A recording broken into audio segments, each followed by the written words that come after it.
Hello दोस्तों, कैसे हैं आप सभी का स्वागत है हमारे अपने YouTube चैनल स्टूडेंट अफेयर्स पर, जहां हम डिस्कस करते हैं नेशनल और इंटरनेशनल न्यूज़ से जुड़े कुछ फैक्ट्स के बारे में और नए अपडेट्स के बारे में। तो दोस्तों, मुझे यह बताते हुए खुशी हो रही है कि एसएससी सीजीएल का नोटिफिकेशन आउट हो गया है। आप फ्री जॉब अलर्ट या फिर किसी भी गवर्नमेंट की साइट पर जाकर इसका नोटिफिकेशन देख सकते हैं। मैं यहाँ पर एसएससी सीजीएल से रिलेटेड आपको बातें बताऊँगा। तो दोस्तों, हम यहाँ पर बात करेंगे एसएससी सीजीएल के एप्लीकेशन फ़ीस के बारे में और उस फॉर्म के इंपॉर्टेंट डेट्स के बारे में, फॉर्म की टोटल वैकेंसी कितनी है और उसका एग्ज़ाम पैटर्न क्या है और उसका सिलेबस क्या है। इन सभी चीज़ों की जानकारी मैं आपको देने वाला हूँ। तो चलिए शुरू करते हैं। और अगर आपने हमारे चैनल को अभी तक सब्सक्राइब नहीं किया है तो सब्सक्राइब कर ले स्टूडेंट अफेयर्स को, जहाँ आपको क्विक अपडेट्स मिलते रहेंगे। तो चलिए, तो दोस्तों, अगर मैं बात करूं एप्लीकेशन फ़ीस के बारे में, तो हर बार की तरह इस बार भी एसएससी में जनरल कैटेगरी के सिर्फ लड़कों को 100 रुपये एप्लीकेशन फ़ीस लगेगी। इसके अलावा जो एससी, एसटी, वुमेन और एक्स सर्विसमैन होंगे उनकी फ़ीस नहीं लगेगी। अगर बात करें पेमेंट मोड की, तो debit card, credit card, SBI net banking, आप किसी से भी पेमेंट कर सकते हैं।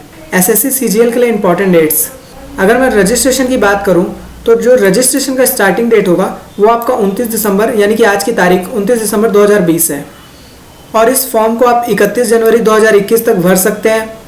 और ऑनलाइन फ़ीस पेमेंट का जो लास्ट डेट होगा वो आपका 2 फरवरी होगा। और ऑफलाइन चालान के थ्रू आप इसे 4 फरवरी 2021 तक भर सकते हैं।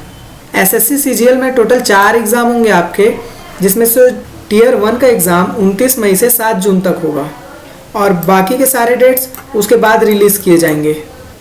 अगर मैं बात करूं एज लिमिट की, तो यहाँ पर जितने सारे एज लिमिट लिखे हुए हैं वो सब 1/1/2021 के वेरिएशन में लिखे गए हैं। तो जो इस फॉर्म की मिनिमम लिमिट है वो 18 ईयर्स है और मैक्सिमम की बात करें तो मैक्सिमम 32 ईयर है, यानी कि 18 से 32 साल के लोगों के लिए ये फॉर्म है। लेकिन 32 साल वालों के लिए सिर्फ एक पोस्ट है, इसलिए ज़्यादातर ये फॉर्म 30 साल से कम और 18 साल से ज़्यादा के लोगों के लिए है। अगर मैं बात करूं कि आपकी एजुकेशन क्वालिफिकेशन क्या होनी चाहिए, तो आपके पास किसी भी स्ट्रीम से रिलेटेड बैचलर्स डिग्री होनी चाहिए। इसके अलावा किसी भी इंस्टीट्यूट में आप 12th में मैथमेटिक्स लेकर 60% मार्क्स लाए हों, या फिर स्टैटिक्स जैसे सब्जेक्ट से रिलेटेड आपके पास बैचलर्स डिग्री हो। लेकिन ये जो क्राइटेरिया है ये फुलफिल करता है सिर्फ जूनियर स्टैटिकल ऑफिसर के लिए।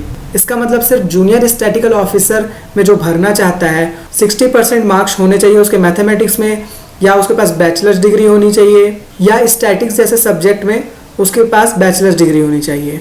इसके अलावा बाकी पोस्ट के लिए सिर्फ बैचलर्स डिग्री ही इनफ है। अगर वैकेंसीज़ की बात करें तो इस बार ग्रुप बी में 250 वैकेंसी, ग्रुप बी के नॉन गैजेटेड में 3513 वैकेंसी और ग्रुप सी में लगभग 2743 वैकेंसीज आई हैं। यानी कि अगर ओवरऑल काउंट करें तो 6506 वैकेंसीज, जो कि इस साल की सबसे कम वैकेंसीज है। अगर हम पिछले साल का एनालिसिस पकड़े, यानी कि 2018, 2019 और 2020 का, तो ये वैकेंसीज दर गिरती गई हैं। 2018 में वैकेंसी और थी, 2019 में और कम हुई और साल 2020 में तो भाई 6506। इसके अलावा SC, ST, OBC, EWS, ESM और PW के लिए जो रिजर्वेशन है वो अलग अलग क्राइटेरिया के हिसाब से अलग अलग है। जैसा कि मैंने वैकेंसीज़ के लिए बताया था, आपकी मिनिमम एज 18 ईयर्स होनी चाहिए और मैक्सिमम एज आपकी 32 ईयर फॉर ग्रुप बी, और ग्रुप सी के लिए 18 से 27 साल की एज। अगर मैं एग्ज़ाम पैटर्न की बात करूँ तो टियर 1 में 4 सेक्शन में आपके एग्ज़ाम होंगे, जिनमें से एक जनरल इंटेलिजेंस और रीजनिंग, एक जनरल अवेयरनेस, एक क्वांटिटेटिव एप्टीट्यूड और एक इंग्लिश लैंग्वेज एंड कम्प्रहेंशन। सभी से 25-25 क्वेश्चन आएंगे, यानी कि पूरे 100 क्वेश्चन, और आपका टाइम ड्यूरेशन होगा 60 मिनट। तो गाइस, अभी से अपने आप को प्रिपेयर कर लो, क्योंकि आपको मैक्सिमम 15 मिनट्स में लगभग 25 क्वेश्चन बनाने होंगे। और अगर सिलेबस की बात करें तो एसएससी सीजीएल के सिलेबस से रिलेटेड एनालिसिस की वीडियो मैं कुछ टाइम बाद बनाऊंगा, जिस एनालिसिस में आप पाएंगे कि आपको किस सेक्शन में ज़्यादा ध्यान देना है, किस सेक्शन में कम ध्यान देना है, किस सिलेबस से कौन से टॉपिक्स ज़्यादा आते हैं, कौन से टॉपिक्स कम आते हैं। आपको सारी चीज़ें एनालिसिस के साथ बताऊंगा। टियर 1 क्लियर करने के बाद आपका टियर 2 का एग्ज़ाम होगा, जिसके पैटर्न कुछ इस प्रकार से होंगे। और उसके बाद टियर 3 आपका पेपर मोड होगा। उसमें आपको 1 घंटे में इंग्लिश या हिंदी में एसे या प्रेसेस लेटर एप्लीकेशन लिखना होगा। और फिर फाइनल कैंडिडेट्स की जो लिस्ट बनेगी, या तो उनका डॉक्यूमेंट वेरिफिकेशन होगा या तो पोस्ट के अकॉर्डिंग कंप्यूटर टेस्ट। तो दोस्तों ये थी CGL से रिलेटेड इम्पॉर्टेंट नोटिस। तो दोस्तों जो भी इच्छुक या लाभार्थी हों वे ज़रूर फॉर्म भरें और फॉर्म में गड़बड़ी ना करें। फॉर्म खुद भरें, किसी भाई भतीजे को ना भरवाएं और हो सके तो लास्ट डेट का वेट ना करें, क्योंकि लास्ट डेट के समय सर्वर पर भारी लोड के कारण सर्वर क्रैश हो जाता है।